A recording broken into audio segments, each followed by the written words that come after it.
یہ آ گیا Indian actor Devanand کا پاکستانی سٹی جو کہ 1947 تک ضلع گرداسپور کا حصہ تھا۔ جی ہاں، شکرگڑھ شہر اور اس کا برباد ریلوے اسٹیشن یہی وہ اسٹیشن ہے جہاں سے اداکار دیوانند اور ان کا خاندان بھی سفر کیا کرتا تھا۔ یہ اس کے برباد ٹکٹ گھر اور برباد بینچز آپ کو دکھائے جا رہے ہیں۔ اداکار دیوانند جو کہ شکرگڑھ میں 26 سپتمبر 1923 کو پیدا ہوئے تھے۔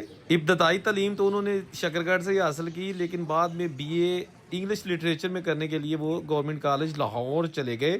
1940 میں وہ ممبئی چلے گئے جہاں پر جا کے انہوں نے اپنا کیریئر سٹارٹ کیا۔ آج جب میں اس شکرگڑھ ریلوے اسٹیشن پر آیا تو ہر طرف تباہی بربادی مجھے نظر آئی اور پتہ چلا کہ 1926 کا بنا ہوا یہ ریلوے اسٹیشن اب تباہی کے دہانے پر ہے، کیونکہ عرصہ دراز سے یہاں پر ٹرینز نہیں چل رہی۔ ٹوٹے جنگلے، پلیٹ فارم پر ٹوٹے ہوئے درخت، ہر طرف ایسے لگ رہا تھا جیسے جنگ کے بعد کا ماحول ہے۔ 1947 سے پہلے شکرگڑھ ضلع گرداسپور کی تحصیل تھی۔ پارٹیشن ہو گئی تو شکرگڑھ ضلع سیالکوٹ کی تحصیل بن گئی۔ 1992 کو جب نارووال کو ضلع کا درجہ ملا تو شکرگڑھ کو نارووال کی تحصیل بنا دیا گیا۔